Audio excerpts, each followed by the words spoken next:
pessoal, estamos de volta para o terceiro embate desses duelos de titãs aqui nesse 17º Congresso Jurídico Online aqui do SESC. E, gente, nós já tivemos aí 2 debates sensacionais. Em primeiro lugar, tivemos lá o Renatão com o Rodrigo Carelli falando sobre vínculo empregatício e plataforma digital. Tivemos aí um debate maravilhoso com Carlos Henrique Bezerra Leite e Otávio Calvé sobre conciliação extrajudicial na área trabalhista. E agora nós vamos falar sobre responsabilidade civil objetiva do empregador e atividade médica, com 2 grandes juristas, né? O prato principal, aqui do meu lado nós estamos aqui, a musa do direito do trabalho, essa mulher cada dia mais bonita, encantadora, poderosa, vitaminada, professora Wólia Bonfim, aqui a nossa musa, a Ivete Sangalo do direito do trabalho, a encantadora,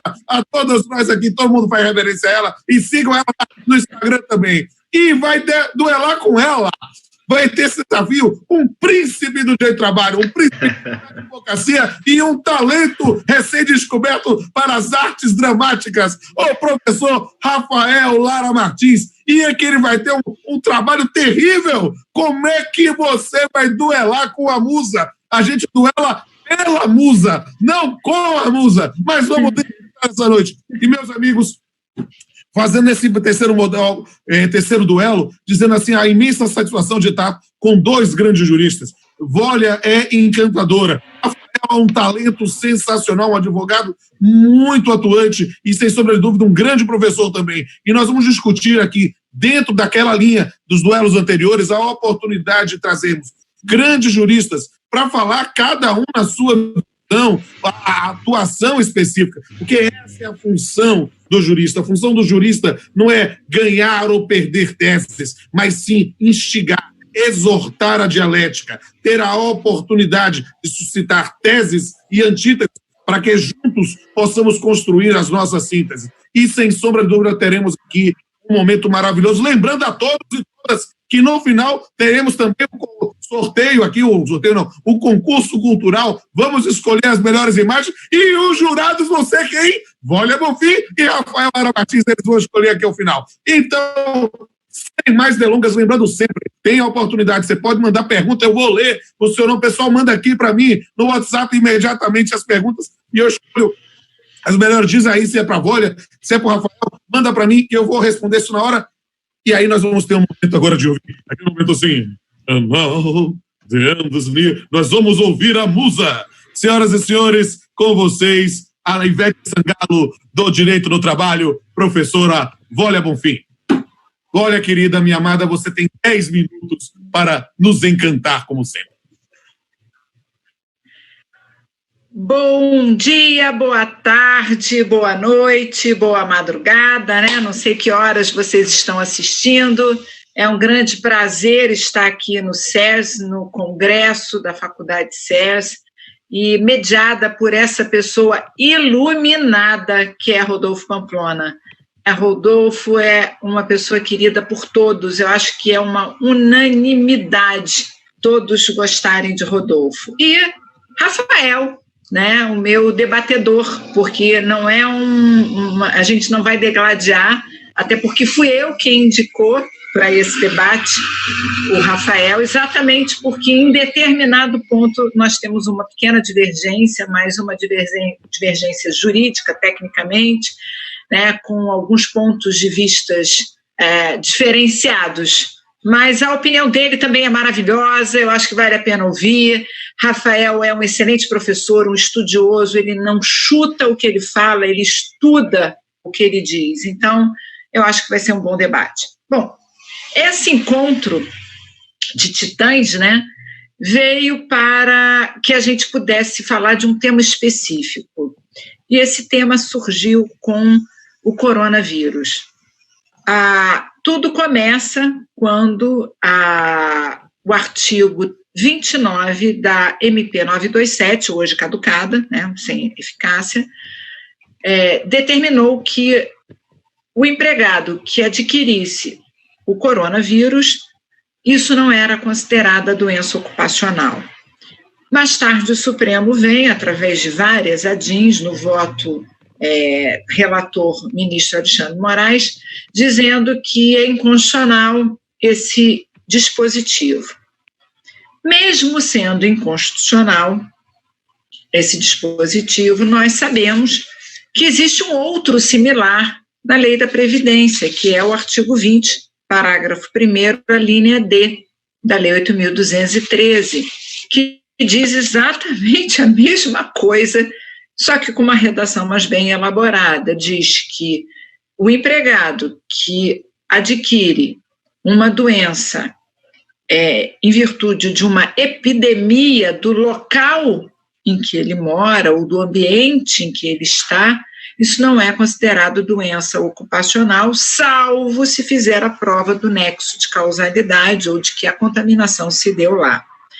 Há quem entenda, eu já fiz debates, com uma série de outros estudiosos, que como é inconstitucional o artigo 29, como foi decretada a inconstitucionalidade do artigo 29 da antiga MP 927, por arrastamento, não concordo muito com essa expressão, mas tudo bem, esse artigo 20, parágrafo 1º, linha D, da Lei 8.213, também seria inconstitucional. Eu não vejo inconstitucionalidade em afirmar que a presunção é de que, se você adquiriu o coronavírus, não quer dizer necessariamente que você tenha adquirido na empresa e que isso seja uma doença ocupacional.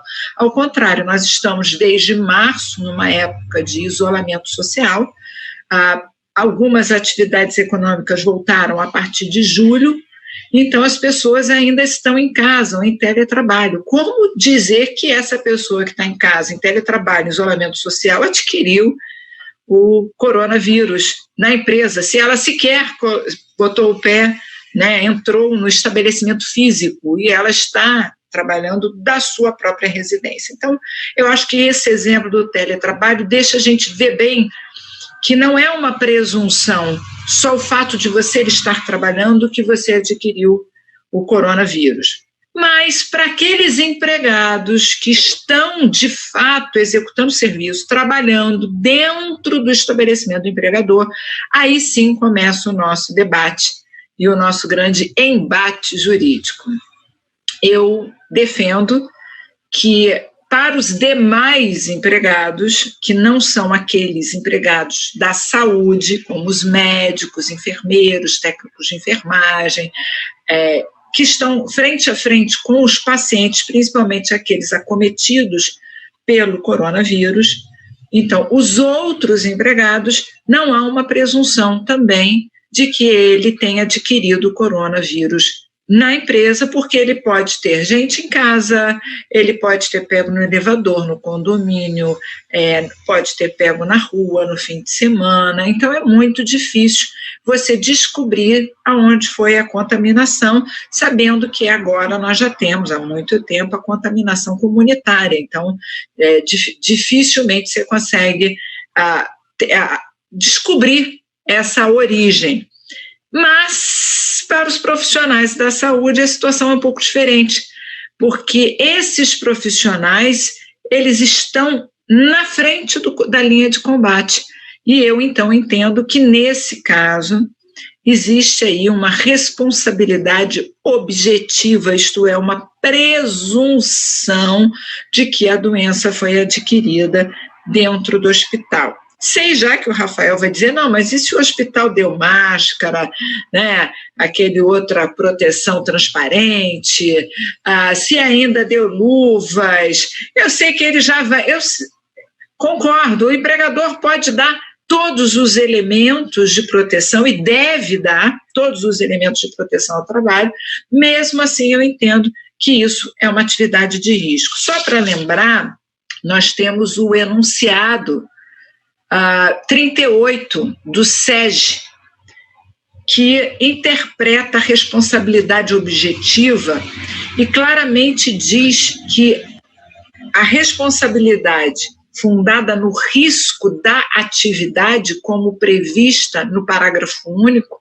do artigo 927 do Código Civil, configura-se quando normalmente a atividade desenvolvida pelo autor do dano, no caso é o hospital, o empregador, causar à pessoa determinada, no nosso caso o empregado, um ônus maior do que aos demais membros da coletividade. Então, com base nesse enunciado 38, que tenta conceituar para nós o que seria uma atividade ou uma responsabilidade fundada no risco, eu entendo que esses trabalhadores que estão na frente, né, estão exatamente no fronte do ataque, tratando todos esses pacientes acometidos pelo coronavírus, eles têm um risco maior que os demais trabalhadores em adquirir essa doença, e nesse caso seria uma doença ocupacional, gerando lá todos os direitos ao acidente de trabalho, estabilidade após a alta, desde que tenha ficado mais de 15 dias doente, recebido auxílio-doença e etc. Então, a minha posição é no sentido de que, para os profissionais de saúde, e eu não diria todos, eu diria só aqueles que estão de frente, porque alguns outros continuam atendendo, né, à distância, né, está na moda o atendimento online, né, que é a medicina eletrônica. Também temos outros que atendem em consultório, que, num ambiente mais resguardado, mas esses que estão em hospital, atendendo os doentes, eu entendo que é atividade de risco, a responsabilidade é objetiva, e esse é um caso de doença ocupacional, sim. Com isso eu termino aqui, acho que não avancei, né, mais do que poderia, e devolvo a palavra aqui para o nosso chefe Pamplona. De cortar a palavra, olha, você não viu o charme da minha tesourinha aqui, ó. Mas então, tendo a oportunidade de ouvir aqui, o pessoal se inspirou aqui com a musa. Vamos ouvir agora o Elvis Presley do direito, doutor Rafael Lara Martins, para seus 10 minutos de exposição. Boa noite, Pamplona, meu querido amigo. Já que ele disse que eu fui descoberto nas artes teatrais quando testemunha, né? Posso dizer, meu querido amigo Zé Doidinho, um grande ator também. Pamplona, obrigado pela oportunidade, obrigado pelo César, pelo convite, obrigado, Vólia, pela oportunidade também, pela indicação. Eu que sou um fã, a Vólia gosta de discutir comigo, porque se discutir com fã, você sempre está certo, né? Então, mas quem que discute com a Vólia? Você tem o desafio, meu amigo. Ó, olha, terminou 1 minuto e meio antes para te dar espaço para tentar convencê-la, mas você não vai conseguir. Olha lá, eu termino de debater com musa, meu amigo. Eu começo dizendo que a Vólia está sempre certa, mas mesmo ela estando certa, eu ouso aqui trazer o outro lado da moeda para a gente conversar. Mas brincadeiras à parte, a professora Vólia foi muito feliz quando ela fez a introdução do tema, falou daquela preocupação desde a MP 927, a ADI depois, e chegou onde nós gostaríamos de chegar, que é na Lei Geral da Previdência. A Lei Geral da Previdência, lá no artigo 20, parágrafo 1º, a linha D, que diz exatamente o seguinte, veja, senhores, não são considerados como doença do trabalho a doença endêmica adquirida por segurado habitante de região em que ela se desenvolva, salvo comprovação de que é resultante de exposição ou contato direto determinado pela natureza do trabalho. Pois bem, nós estamos diante de uma pandemia. A pandemia, ela é mais do que uma endemia. Então, quando a gente fala em doença endêmica, situação de região de doença em que ela é endêmica naquela região, nós também estamos falando aí da região pandêmica, que é hoje todo o Brasil. E o que acontece? Nós não podemos confundir, e é esse o ponto que eu trago, é esse o suporte que eu trago para todos, nós não podemos confundir o nexo de causalidade com a responsabilidade. E o artigo 20 da Lei Geral da Previdência, ela se resume a falar em nexo de causalidade. O que ele fala, trocando em miúdos? Que naquelas regiões em que há uma doença endêmica, Sempre que alguém adquirir aquela doença endêmica, você vai presumir que ela não é doença do trabalho. Por quê? Porque, olha só, se não é a mesma coisa do coronavírus, da Covid-19. Ele pode ter pego no transporte público, e aí entraria até uma discussão de doença de trajeto, ele pode ter pego na casa dele. O Voller foi muito feliz no exemplo dele ter pego, quando dá oportunidade de estar em teletrabalho, mostrando que aquilo não foi no local de trabalho. Mas veja, quando a gente diz que aquela pessoa pode ter contraído a doença ou não no trabalho, para se presumir que isso foi em decorrência da sua atividade, o que nós estamos falando é de nexo de causalidade. E aqui, quando a gente fala de responsabilidade dos empregadores, que são os empregadores hospitais, do ambiente hospitalar, eu não estou negando que nós temos um nexo de causalidade presumido de que aquela doença, daquele trabalhador exposto lá na ponta, como a Voller bem disse, na UTI da Covid, nos quartos de internação da Covid, eu não tenho dúvida de que esse trabalhador que contrair a Covid, nesse ambiente, nessa situação, vai ter um nexo de causalidade presumido de que essa doença é uma doença do trabalho. E aí a gente concorde, a gente não tem o que argumentar. Eu costumo dizer que para a gente entrar no tema efetivamente, a gente vai ter que, antes de falar da responsabilidade objetiva, lembrar lá da teoria geral da responsabilidade, onde você precisa, naturalmente, de 3 aspectos. O nexo de causalidade, que a gente superou agora, o dano, que é um assunto que daqui a pouquinho eu toco nele, e a culpa. E a culpa é onde você vai eventualmente comprovar que a empresa, por ação ou omissão, foi responsável por aquela doença ou aquele acidente. O que a professora Voller está dizendo e está defendendo é que não há que se falar em culpa para o hospital que tem esse trabalhador na atividade exposta ao Covid. Por que não tem que se falar em culpa? Por causa da responsabilidade objetiva, que vem de onde? Da exposição de uma atividade de risco. E aí eu vou pegar emprestado o que a Voller terminou para a gente começar. Ela falou que a atividade de risco, ela vem quando alguém coloca um trabalhador ou uma outra pessoa qualquer em ônus maior que o restante da sociedade. E aí eu começo indagando. Será que há exposição daqueles trabalhadores em ônus maior do que a sociedade? Ou será que há um medo, uma presunção absoluta de uma doença desconhecida ainda de que existe a exposição? O que nós temos, na verdade, dentro do ambiente hospitalar, é um ambiente de proteção absoluta, um ambiente de cuidados com equipamentos de proteção daqueles trabalhadores acima da média de qualquer outro ambiente. É o contrário, aqueles trabalhadores estão sendo mais protegidos do que o restante da sociedade em geral. Nós podemos pegar percentuais de contaminação de determinados estabelecimentos da saúde com percentuais de contaminação da sociedade em geral. Quantos por cento da sociedade vão contrair a Covid-19? Quantos por cento dos trabalhadores de um determinado ambiente hospitalar vão contrair a doença? Vão estar expostos à doença? Só de a gente ter que fazer essa comparação, a gente percebe que a responsabilização ela não pode ser objetiva, ela não vem do risco, ela não vem da exposição. Há de se reconhecer uma culpa, e pode haver, e provavelmente haverá, porque num ambiente altamente protegido, como é o ambiente hospitalar, um ambiente em que os trabalhadores são paramentados, tem que colocar seus paramentos, tem que extrair seus paramentos, tem que ter cursos para vestir e retirar sua roupa, há uma chance muito grande de culpa do empregador. Eu só divirjo no ponto de dizer que eu não preciso analisar essa culpa.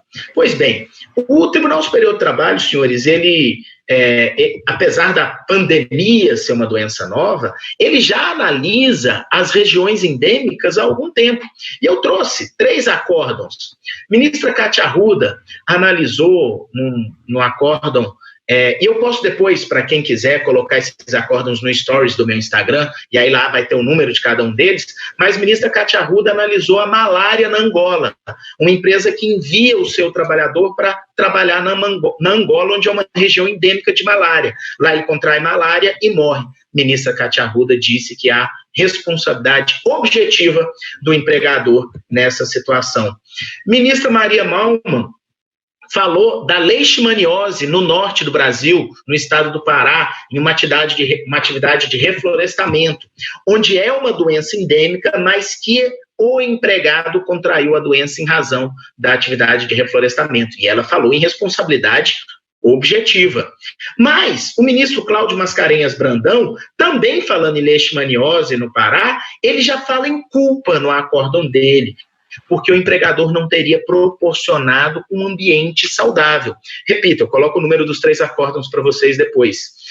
Então, o que nós temos? O próprio Tribunal Superior vacila com relação à doença endêmica em que ela é contraída em mesmas condições, em razão da exposição que está sendo feita lá ao empregador. E para finalizar, nesse 1 minuto e meio, o argumento final, que é, na minha opinião, dentro de um contexto de pandemia, o mais verdadeiro argumento que nós podemos colocar. Não podemos confundir atividade econômica de risco com atividade de risco da pandemia. Os hospitais, senhores, eles têm uma atividade de risco em determinadas doenças quando ele assume, em razão da sua atividade econômica, absorver toda uma sociedade que eventualmente chegue lá com doenças que podem ser contagiosas, com a exposição de seus trabalhadores, e há diversos julgados atribuindo responsabilidade objetiva aos hospitais. Mas aqui, na pandemia, na Covid-19, os hospitais não escolheram uma atividade de exposição de risco, eles foram obrigados, eles foram determinados que separassem alas. Aquilo causou, inclusive, prejuízos econômicos às redes hospitalares. Não é uma atividade econômica de risco, é uma função social, um mundo social, um dever e uma obrigação dos hospitais em atender a população em decorrência de uma atividade dela, pois se o empresário pudesse escolher, eu lhes garanto, ele diria, prefiro deixar meu hospital fechado aqui durante a pandemia, nessa ala que seria para Covid, e atender somente a área que não tenha Covid. Muito obrigado, Pamplona, 5 segundos, eu não quero ser tesourado.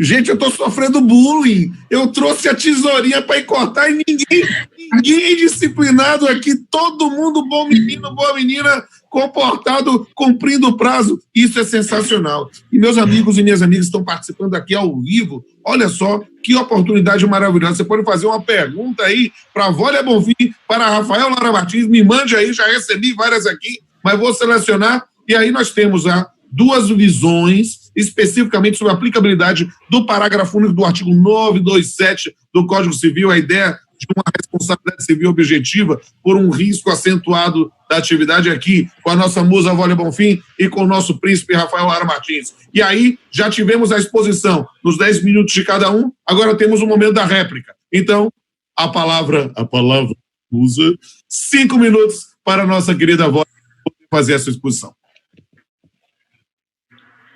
Bom, é difícil contrariar argumentos tão fortes, técnicos, reais, trazidos pelo colega Rafael.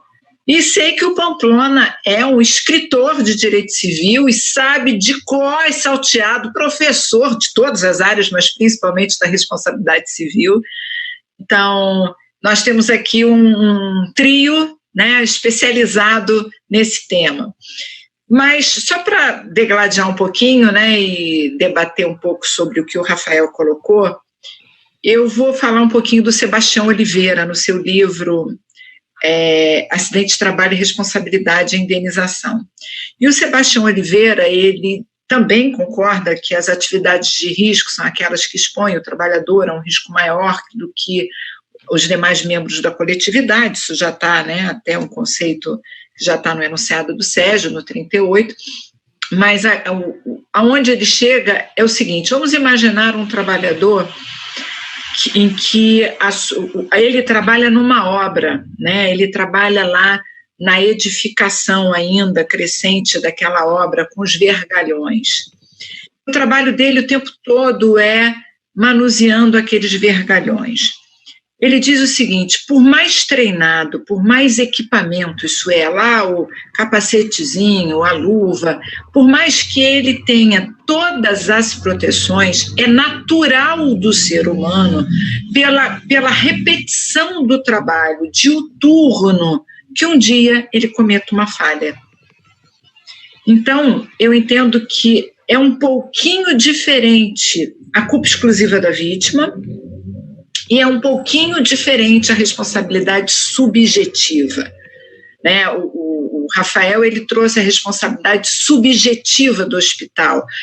Só será uma doença ocupacional caso o hospital não forneça o necessário isolamento, o equipamento, a proteção e etc. Só que naquele trabalho de urgência, principalmente de CTI, né, de pronto-socorro, e a gente com hospitais lotados por conta da pandemia, é óbvio que por mais protetivo que tivesse havido, né, mais proteções, a roupa, o avental e etc., qualquer falha, qualquer mecanismo de sem querer, antes de tirar a luva, botar, coçar o olho, e isso são situações naturais para o ser humano, e é exatamente nesse contexto que Sebastião Oliveira traz no livro dele, que é muito leve a diferença entre a culpa exclusiva da vítima e a atividade de risco com treinamento e ou proteção,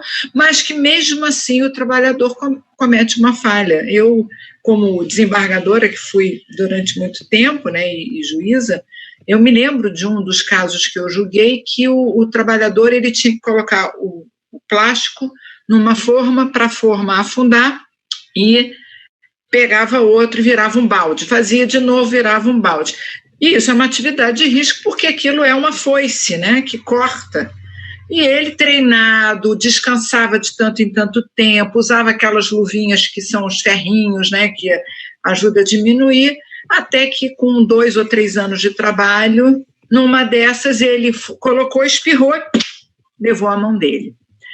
Então, e a dúvida é, isso é atividade de risco porque ele espirrou, isso é culpa exclusiva da vítima porque ele espirrou, ou isso era uma atividade de risco que expõe esse trabalhador a um risco maior do que eu, que trabalho no escritório, do que o Rafael, que trabalha no escritório, do que o Rodolfo, que trabalha hoje em dia de casa. Quando voltar para a justiça, não, ele vai se expor de novo, né? Aqueles trabalhadores todos. Acho que eu cheguei ao meu tempo aí, antes que me cortem, tentei aí rebater um pouquinho do que Rafael falou. Devolvo a palavra aí para o nosso mestre de cerimônia, Rodolfo Pamplona. É a musa mais disciplinada de todos os tempos. Musas nem precisam ser disciplinadas, mas ela é. Essa mulher tem algum defeito? Eu não sei.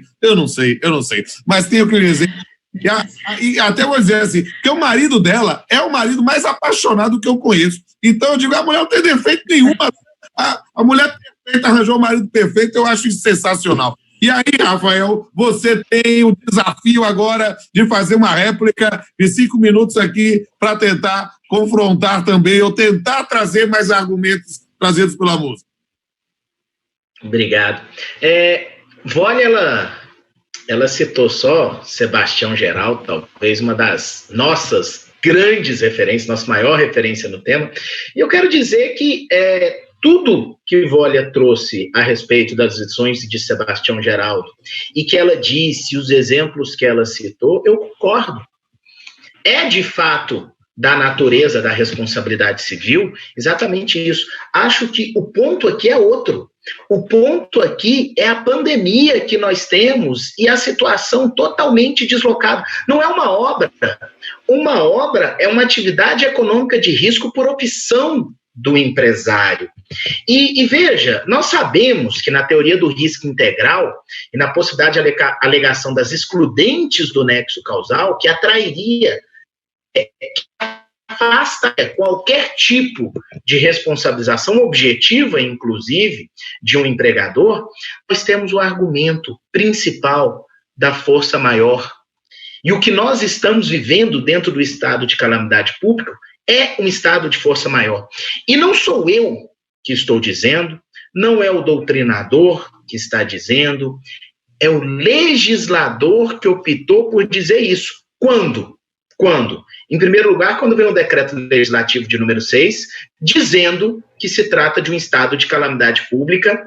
Em segundo lugar, por todas as situações que a gente já tem, em que todos defendem a força maior como presente para revisão de contratos de aluguéis, para rescisão de contratos de trabalho, para liquidação de parcelas de banco e etc. E, por fim, por vontade expressa do legislador, quando ele, lá na MP 927, o que ele disse? Durante o estado de calamidade pública, olha só, ele autoriza o empregador, na área da saúde, a suspender as férias ou licenças não remuneradas dos profissionais da saúde, ou daqueles que desempenham funções essenciais. Ou seja, estou flexibilizando as regras, estou diminuindo a proteção, porque sabemos que proteção da saúde, férias, é para preservar a saúde do trabalhador, para que não aconteça o que a Vólia falou, o infortúnio esperado. E aí ele continuou, lá na MP 927, quando ele fala que durante o estado de calamidade pública, a realização de exames ocupacionais estão suspensas. Durante o estado de calamidade pública, estão suspensas a necessidade de realização de treinamento periódicos. E ele autoriza, inclusive, chega a autorizar, isso causa estranheza, não tem dúvida, um excesso de jornada para os profissionais da área da saúde, para além de 12 horas na jornada 12/36, algo em que situações normais seria inconcebível por qualquer estudioso do direito do trabalho, qualquer estudioso. E por que isso tudo, senhores? Por que isso tudo? Porque o momento que nós estamos vivendo não é um momento normal. Eu não posso me utilizar do normal para interpretar o direito desse momento. Afaste a pandemia. Afaste a pandemia. Pense numa situação de um trabalhador da rede hospitalar que se acidenta eventualmente num pérfuro cortante de alguém que é soro positivo de uma doença como o HIV, e aí o profissional da saúde se acidenta num pérfuro cortante. Concordo com a responsabilidade objetiva da entidade hospitalar naquele caso, porque ali sim tem uma atividade econômica de risco escolhida, elegida pelo empresário. Mas dentro do que estamos falando, da calamidade pública, da pandemia, do inesperado, do não preparado, não estou falando de um hospital que recebe doenças infecto-contagiosas em que se há uma preparação para ela. Estamos falando de uma missão, estamos falando de uma situação de exceção trazida pelo próprio legislador para esses trabalhadores. Então, seja pelo afastamento para a necessidade de reconhecimento de culpa, ou seja, finalmente, pela possibilidade de alegação das excludentes de nexo causal, na teoria do risco integral que nós temos aplicado no direito civil, em decorrência do estado de força maior, insisto em que não vai se poder responsabilizar os hospitais dos trabalhadores que trabalham com a Covid objetivamente. Que povo disciplinado, ninguém estoura o tempo, eu estava aqui todo preparado para fazer de tesoura, tinha um monte de coisa aqui, eu não consigo nem sair da tesoura mais aqui. Então, gente, a parte final, que seria o equivalente à tréplica, cada um trouxe alguma argumentação, vai trazer isso, mas eu quero pedir em especial para você, meu amigo, para você, minha amiga, que está nos acompanhando nesse momento, mande aí as perguntas, já recebi algumas aqui, já posso citar, mas é a oportunidade de você ter o prazer, o privilégio de mandar uma pergunta para a Vólia Bonfim ou para Rafael Lara Martins. Isso, para mim, é um prazer enorme. E aí vamos, nessa parte final, para a tréplica, a oportunidade de ouvir aí, ao final, mais uma vez, a nossa musa Vólia Bonfim. 2 minutinhos para você, minha querida, a palavra é sua. É difícil contrariar o Rafa, né? Os argumentos do Rafa sempre são muito bons, mas eu usaria 2 deles. Eu diria o seguinte: quando um empresário escolhe ter um hospital né? Eu não estou falando de uma clínica de atendimento, e sim o hospital, ele corre todos os riscos de qualquer problema de saúde bater lá e dele ser obrigada a abranger qualquer problema de saúde. A gente poderia dar o exemplo de alguém que escolhe ter uma farmácia ou um restaurante. Você tem que receber qualquer tipo de público que queira entrar para usar o restaurante, ou qualquer tipo de documento que a lei mais tarde venha exigir num cartório, se você é dono de um cartório. Então, eu acho que isso faz parte do risco, isso é, o fato do governo ou da pandemia ter lotado e o governo ter exigido que todos os hospitais recebessem doenças infecto-contagiosas, que é o caso do coronavírus, eu acho que faz parte do risco do empresário quando resolveu explorar essa atividade econômica hospital, principalmente aquelas que têm pronto-socorro e etc. 2, nós já sabemos, de acordo com as NRs e artigo 189 e 190 da CLT, que os profissionais da saúde, médicos, técnicos de enfermagem, enfermeiros, que trabalham com pessoas infecto-contagiosas, têm direito adicional de insalubridade, demonstrando que mesmo com toda a proteção, mesmo com a luva, máscara, etc., o risco da insalubridade, isso é, do trabalho nocivo à saúde, existe. Por isso a ANR, na forma da CLT, isso é, como fonte formal de direito por força delegativa da CLT, ela determina o pagamento adicional de insalubridade. Então, eu não consigo adotar a tese de que seria uma responsabilidade subjetiva e continuo na objetiva. Cortou! Rolou uma tesourinha aí, hein? É porque ele está no mudo. É que ele está no mudo. Você está no mudo, Pamplona? Está cantando. Eu tô mudo, eu tava mudo. Como é que eu posso, com um vozeirão desse, ficar mudo? Não posso ficar mudo, mas ela tem para falar o tempo que quiser. E aí, vamos lá, Rafael. Porque você sabe que o Rafael, se a Volha é a Ivete Sangalo, o Rafael é o Elvis Presley, né? Então, olha só esse visual dele, assim. Ele vai lá. Quem vai cantar? It's all one for the money, two for the show, bring it and go, and don't you. The sub on the blue sweat. Rafael, a palavra é sua para os seus 2 minutos. Ai, Pamplona, você é o máximo. A Volha, se ela quiser falar meu tempo, ela fala também, eu prefiro ouvi-la. Mas, mais uma vez, concordo com a Volha na exposição à insalubridade do trabalhador e etc., mas eu fico aqui repisando o meu argumento de força maior e de momento excepcional.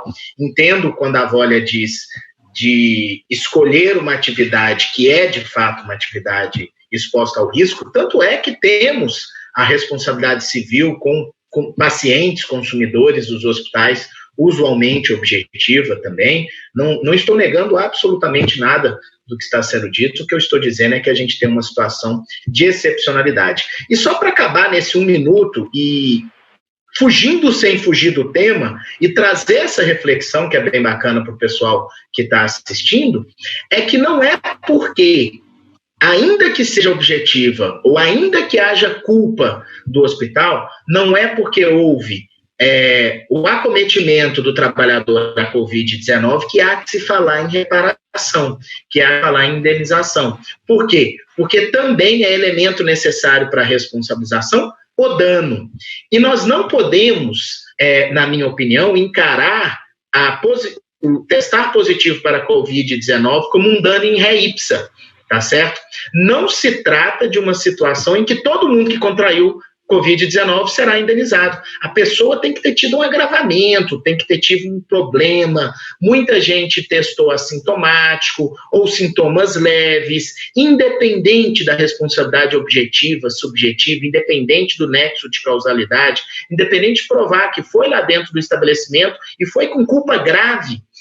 Não pelo dano haveria aí uma necessidade de responsabilização pelo empregador. Bem, amigos, aí agora, já completando o tempo, nós encerramos aqui a parte das exposições. E aí, o que é que acontece? Eu recebi aqui várias perguntas da plateia. Vou selecionar 2 perguntas. Em vez de direcionar uma para a Vólia, a outra para o Rafael, vou deixar aberto, vocês podem responder as perguntas dentro de 9 minutos, nós todos. Então, eu vou ler aqui as perguntas e passar para vocês a nossa sugestão. Eu achei bem interessante a pergunta aqui do Pedro Júnior do Santos Sá. No caso dos profissionais de saúde que eventualmente são contaminados pelo coronavírus, quais os meios de prova aptos a provar o nexo de causalidade para a responsabilidade do empregador? E eu vou suscitar aqui, para termos perguntas também diferentes aqui, a pergunta da Ana Cláudia Pires Ferreira de Lima. A prova de que o empregador forneceu todos os EPIs e atendeu a todos os protocolos de segurança da OMS afasta sua responsabilidade quanto à eventual contaminação de seu empregado pela Covid-19, já que aí numa linha de responsabilidade subjetiva do Rafael. Eu vou deixar perguntas e aqui em aberto. Quem inverter, começar com o Rafa e depois a Vólia. Não, já passo direto para a Vólia. Só repete a segunda pergunta, que na hora que você estava falhando quebrou a internet, eu não ouvi, desculpa. Então, eu vou repetir. A segunda pergunta é da Ana Cláudia Pires Ferreira de Lima. A pergunta é: a prova de que o empregador forneceu todos os EPIs e atendeu a todos os protocolos de segurança da OMS afasta sua responsabilidade quanto à eventual contaminação de seu empregado pela Covid-19? Pegou, Rafa? Beleza, então vou passar a palavra para a Vólia e já para você, para a gente seguir o nosso tempo. Vólia, a palavra é sua. Bom, tá bom. Em relação à primeira pergunta, eu entendo que é o oposto. Se esse profissional de saúde trabalhava diretamente com pacientes contaminados pelo coronavírus, há uma presunção de que ele adquiriu no ambiente de trabalho conta da nexo causal, ligando, né, o tipo de atividade com o risco que ele corria. Então, seria o contrário, o ônus seria do patrão de provar que ele não adquiriu ali, que na casa dele, a mulher dele pegou da vizinha. Então, que o contágio foi fora. Uma prova muito difícil de ser feita. Então, eu inverteria o ônus da prova, totalmente diferente do trabalhador que executa serviços num escritório, num ambiente saudável, numa clínica de atendimentos que não são de doentes, e sim só para dentista, estético, é um pouco diferente. Já o segundo caso, eu entendo que, mesmo que seja afastada a responsabilidade subjetiva, nos moldes da tese defendida pelo Rafael, isso é, o patrão, para esses profissionais da saúde, forneceu tudo, né, que as regras de ouro ensinam, né, as máscaras, etc., eu diria que assim mesmo existe a responsabilidade objetiva, que é nesse ponto que eu e Rafael divergimos, isto é, aquela que decorre do risco. É mais ou menos que nem falar que o digitador, mesmo que ele tenha 10 a cada 90 ou 10 a cada 50 minutos de descanso, como determina não só a NR17 como a CLT, a NR17 10 a cada 50, a CLT 10 a cada 90, se ele adquire a tenossinovite, aquilo era uma atividade de risco que já é sabido que os trabalhadores que ficam muito tempo expostos à digitação contínua adquirem esse tipo de doença. Então, quando o patrão respeita as normas de medicina e segurança do trabalho, entre elas, no caso do digitador, a NR17, dando descanso devido, os exercícios devidos e etc., e mesmo assim ele adquire, a gente responsabiliza o patrão pela responsabilidade objetiva, mas não pela subjetiva. Passo a palavra para o meu colega. A palavra está com o Rafa. A primeira pergunta eu concordo plenamente com a Vólia, só quero trazer um acréscimo de que, para a gente definir um nexo de causalidade presumido, eu acho muito interessante aquela exposição da OSHA, né, Occupation Safety and Health, que está até eu não gosto muito, mas está na nota técnica número 2 de 2020 do Ministério Público do Trabalho. Ele pega emprestada essa orientação da OSHA, colocando o que são as atividades que expõem o trabalhador a um risco muito alto de exposição, que expõem o trabalhador ao risco alto de exposição, que expõem o trabalhador ao risco mediano de exposição e expõem o trabalhador ao risco baixo de exposição. Então, eu penso o seguinte, no risco alto e muito alto, existe um nexo de causalidade presumido, e vai ser o empregador que vai ter que comprovar que a doença não foi contraída no local de trabalho. No risco mediano e risco baixo, é o empregado que vai ter que comprovar que ela foi no local de trabalho, porque o nexo técnico é presumido de que não foi no local de trabalho. E eles podem perguntar, como provar isso? Da parte do empregador, com a investigação social. Eu tenho recomendado às empresas, sempre que alguém contrai, que ela faça um questionário aos empregados. Alguém na sua casa testou Covid? Alguém dos seus familiares, alguém do seu convívio testou positivo para Covid-19 antes de você? Então, essa é uma pergunta interessante para ser respondida no questionário, para você municiar uma documentação necessária para uma resposta futura. Da parte do empregado, é a alegação de não fornecimento adequado de máscaras, número de máscaras, afastamento necessário dos trabalhadores, número de trabalhadores na seção que eventualmente foram infectados e os empregados não foram afastados, mesmo contatantes nos termos definidos na portaria 20 de 2020. Então, esses seriam atos que poderiam comprovar esse nexo de causalidade quando ele é presumido que não foi no local de trabalho. Quando a segunda pergunta, acho que a Vólia foi feliz em resumir, dizendo que ela traz todo o nosso debate de volta, né?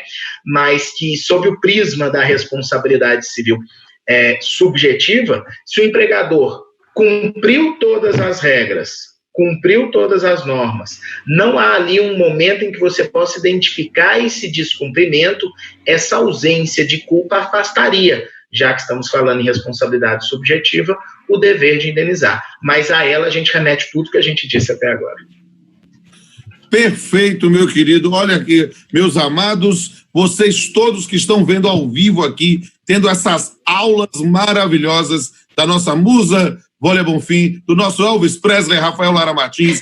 Então, vocês estão tendo essa oportunidade de refletir e tomar as decisões que consideram mais adequadas. E antes da gente ir para as considerações finais, no momento da despedida, nós temos aí o concurso cultural aqui do SESC. E aí eu quero pedir para a Ed colocar aí no quadro, botar para a tela, todo mundo ver, e Vólia e Rafael prestar atenção aqui, porque eles serão os poderosos vitaminados juízes que vão decidir quem é que vai ganhar o prêmio aqui. E aí, Ed, bote aí para a gente ver aí as fotos, as portagens para a gente chegar tudo direitinho.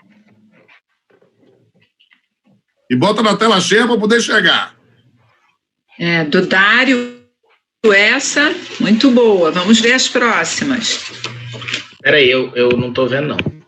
Agora sim. Essa é da Andressa. Andressa, eu acho. Essa é da Andressa. Essa é da Luísa. Luísa, Elisa. Gostei. Quando o congresso é do SESC, todo mundo quer. Gabriel. Agora o Gabriel Terceiro.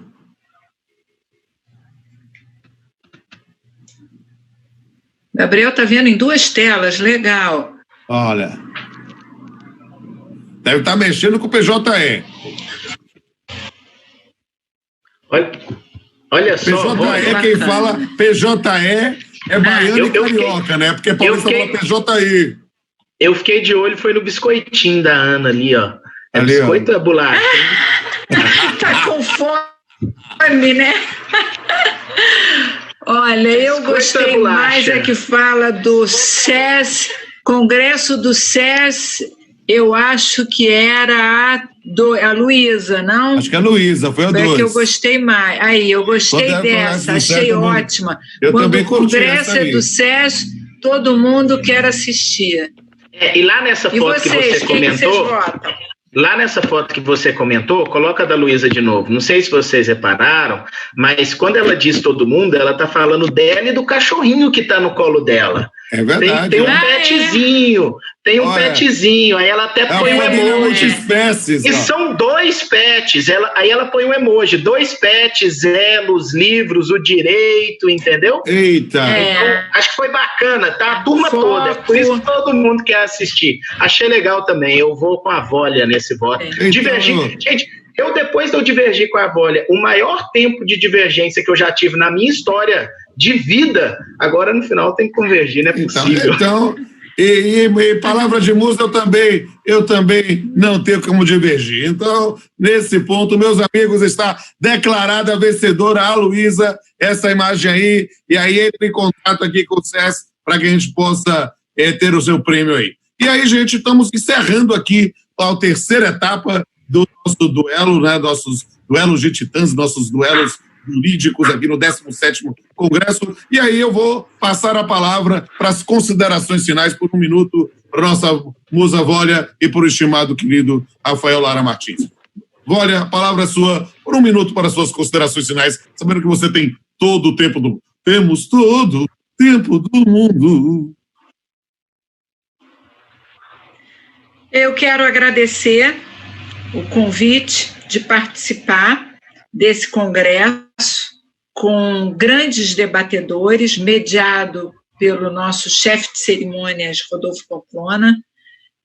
Quero agradecer a todos aqueles que assistiram, quero parabenizar Rafael Lara, advogado competente, professor, sempre com argumentação técnica e jurídica de ponta, e dizer para vocês que a gente está aqui no SES, eu estou na pós-graduação também, coordenada pelo meu amigo Rodolfo Pamplona, estamos aí disponíveis, participo também das aulas da carreira jurídica, da magistratura do trabalho, sou professora do curso, então eu encontro vocês numa das outras aulas, ou da faculdade, ou do curso do SES. Tá bom? Um beijo, Renato, muito obrigada por tudo. Beijo, minha querida, e já passo a palavra para o nosso querido Rafael. Eu quero só agradecer a cordialidade, a gentileza do convite para estar aqui conosco, a gentileza de quem está nos acompanhando aí, dizer para você, Pamplona, que você é o cara, dizer para nossa rainha Vólia que ela também é incrível, eu sou um grande fã da Vólia, deixar um abraço para todos vocês que estão certos, para todos vocês que estão acompanhando. Espero que a gente possa se encontrar em muitas outras oportunidades e até que essas oportunidades aqui no SES aconteçam, a gente se encontra nas redes sociais, pelo meu nome você me encontra, ou lá no Instagram, R. Lara Martins. O que vocês precisarem, conte conosco.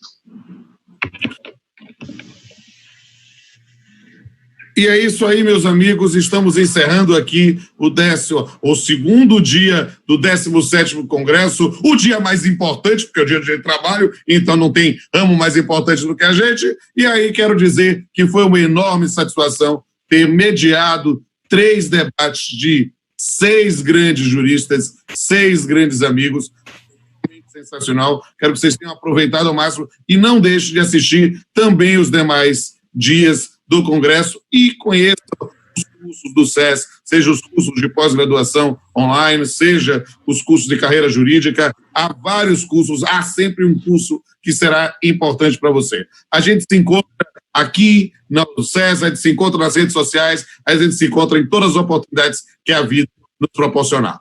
Um beijo a todos e todas, a gente se encontra aí.